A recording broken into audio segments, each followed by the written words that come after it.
Yeah, well, I don't comment on sensitive national security matters in that regard in terms of what briefings may or may not have taken place. But it certainly appears that it was a strike that was necessitated by an attack on American citizens and interests, and it appears to be proportional. Third row. Two for you. Just want to know if you had any thoughts about yesterday's TikTok hearing. Seems to be some growing consensus between both houses, the House, the Senate, Democrats, Republicans, around if not banning TikTok, taking sweeping action against it. Curious if yesterday's hearing changed your outlook on the issue. And two of your members, Jasmine Crockett and Summer Lee, will be going to take a tour of the jail where some of the January 6th insurrectionists are being held. Want to get your thoughts about that event later on today and what you expect to come out of it.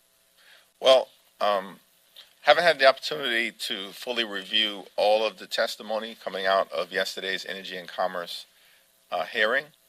There are real national security concerns with respect to TikTok. There are real privacy concerns with respect to TikTok. And there are real consumer protection concerns with respect to TikTok. And I look forward to continuing to engage with all of the members of the House Democratic Caucus and hopefully Republicans and Democrats in the Senate on appropriate measures that can be taken to address these serious concerns. In terms of the second question, I look forward to hearing from Representative Lee and Representative Crockett in terms of what came out of their visit.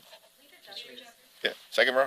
Leader Jeffries, at the Republican retreat earlier this week, the speaker touted his relationship with you, which is he's developing. I'm just wondering if you can comment on how you think it's going with the speaker. And have you all talked at all about debt negotiations? Because one of the things he's been highlighting is a push to put policy items as part of the debt package, things like permitting, work requirements. Does that come up with him? We haven't had a recent conversation with respect to the debt ceiling. I think he understands that my position on this matter is clear. We need to raise the debt ceiling because we have a responsibility as a Congress to pay bills that have already been incurred, that Congress has already signed off on, to avoid the catastrophic economic consequences that could result from a default on our nation's debt for the first time in American history, which will adversely impact everyday Americans in every way possible.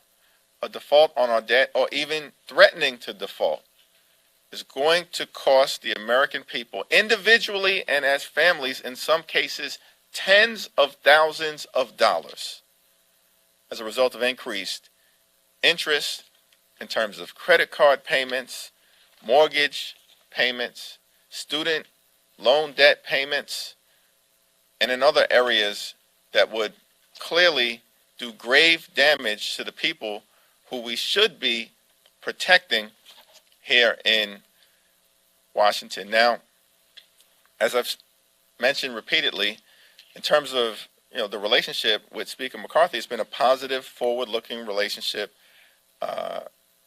with a consistency to it in terms of discussing matters that are before the House of Representatives and trying to find common ground whenever and wherever possible in the best interest of the American people. Leader Jeffries, you said that librarians are being censored through this bill. If you could elaborate, please, on what exactly you're referring to. Yeah, I think the concern here is that what is being unleashed is an opportunity, and in schools across the country, you have librarians. And so what is clear in terms of the book bans that will emerge from this legislation that's being pushed is that the extreme MAGA Republicans are effectively saying that if anyone in any school has an objection to a book, even if it's an objection to books about the Native American experience, books about civil rights, books about the Holocaust, books about baseball, Roberto Clemente, book person has an objection to a book, that book must be removed from the classroom or from the school library. That is censorship. That is a book ban, because it effectively means that individuals are not simply being empowered to say that they'd prefer that someone in their family not have an opportunity to read about the Holocaust or slavery or the Civil Rights Movement or the Asian American experience in America. No. That the book should be banned for everyone. The book should be removed from the school library. The book should be removed from the classroom. Yeah. Can you expand a little bit on what you think the next step is in the debt ceiling negotiations? You know, the president has said he wants to see the Republican plan, but there's also been talk about Leader McCarthy and him getting in a room and starting to hash things out. Do you think that that is a necessary next step? Should there be more meetings between the president and Leader McCarthy? What needs to happen is that House Republicans need to show us their plan. What is your plan for dealing with the economic health and well-being of the economy and the country? President Biden has released his budget plan weeks ago. It's in the public domain. It will invest in the health, the safety, the economic well-being of the American people. It will protect Social Security. It will strengthen Medicare. It will reduce the deficit. That's the Biden budget plan. That's a plan that House Democrats strongly support.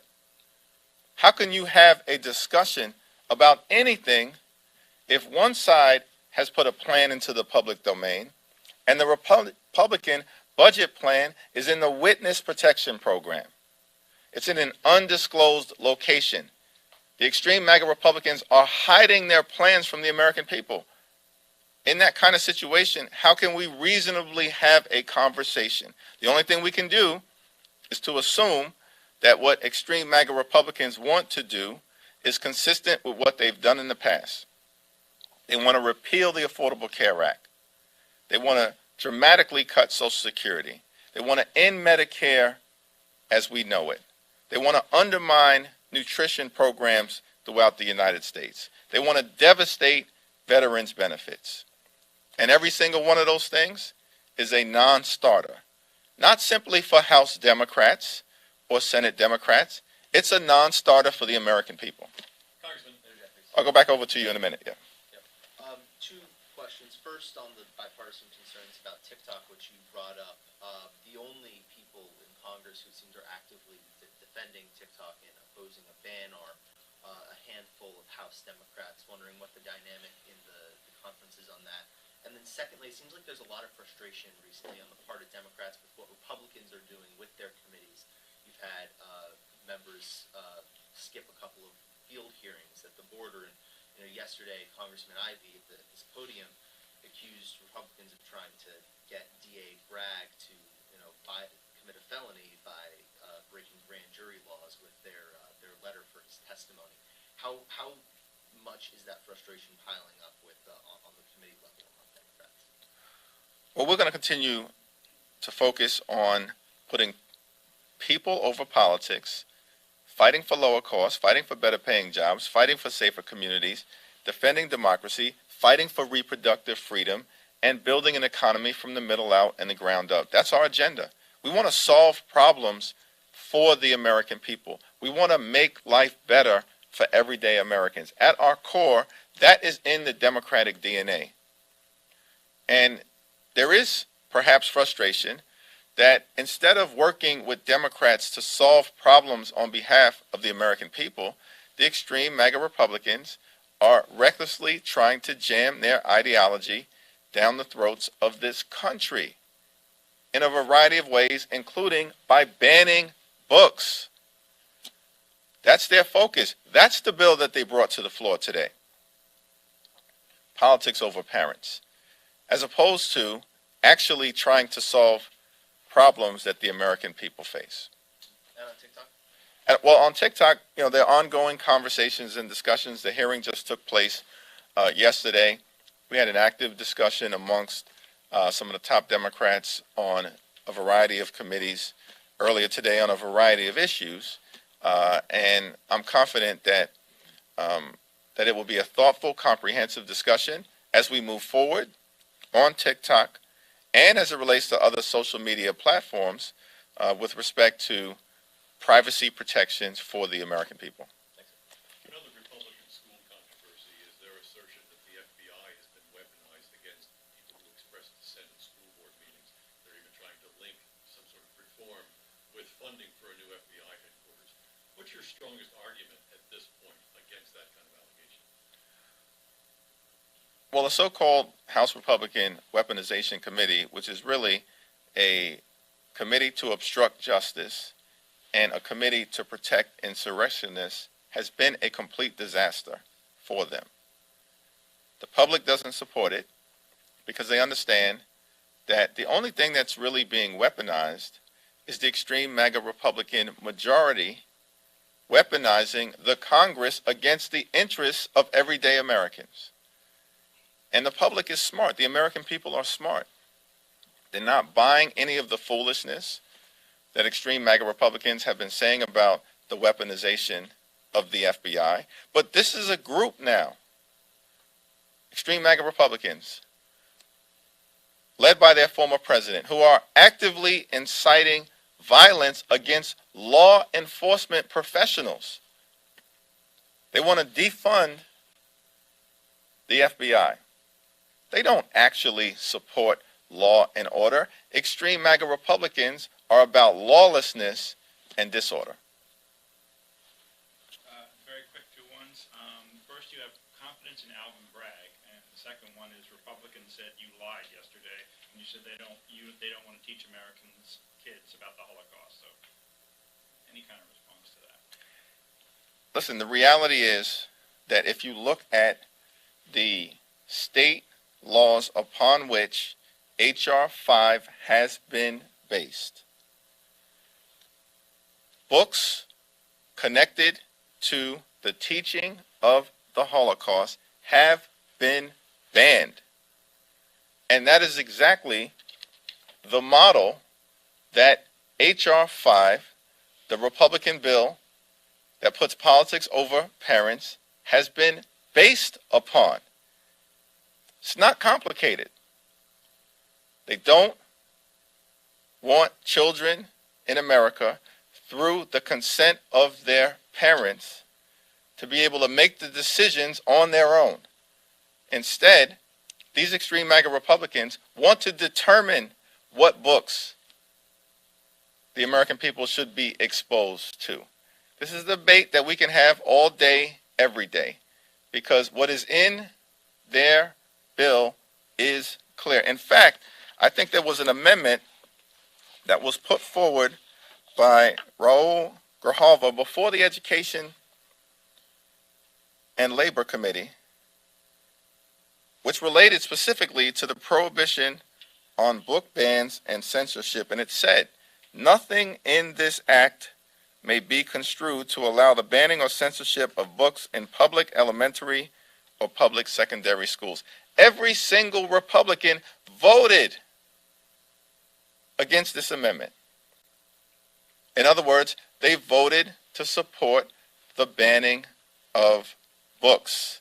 And in our view, in our estimation, that includes the banning of books on the Holocaust, on the Civil Rights Movement, on slavery, on women's history, on Native American history, on the LGBTQ journey, on Latino history, on Asian American history, and as it relates to baseball. Books related to Roberto Clemente removed in Florida. Books related to Jewish history and the Holocaust removed from Florida. This is documented. And the House Republican legislation is based on what has taken place in Florida and in Texas. And Bragg, do you have confidence in Bragg? Yeah. I believe that D.A. Bragg will continue to follow the facts, apply the law, and be guided by the Constitution. If I could just follow up, who exactly will be making the decision Well, you can look at, the legislation on your own and come to a conclusion on that, but a plain reading of the legislation empowers individuals to make a determination that they don't want books in classrooms and they don't want books in school libraries. And once that happens, the book is removed from the classroom and the book is removed from the school library. Not as it relates to any one child, as it relates to every single child in that school. That's a ban. That's a book ban. And it would happen immediately when the parent raises a concern, or is there like tricky language in there? Well, I mean, I think that is to be ascertained, but the reality is, based on the plain, clear language, this is not debatable. It's a book ban. And that's what they've decided to do. In fact, when you talk to some of the extreme MAGA Republicans throughout the country, they're not running away from the fact that they are banning books. They are leaning into the fact that they are banning books, that they don't want our children, the American people, taught certain things about the American journey, which is shameful because part of what makes America strong, what makes America great, what leads to American exceptionalism is the fact that we can continue to work hard year after year, decade after decade, century after century to address any imperfections and make America the best version of herself. That's one of the reasons why we're such a great country. But Republicans want to determine on their own, based on their extreme MAGA ideology, a single individual who objects to something on the Holocaust, objects to something on the Civil Rights Movement, objects to Dr. King, objects to Rosa Parks, objects to Roberto Clemente, objects to books about Supreme Court Justice Sonia Sotomayor, and the book is gone for every child. That's not America. That's not democracy. That's not consistent with the First Amendment, freedom of thought, freedom of speech, and freedom of expression. Thank you.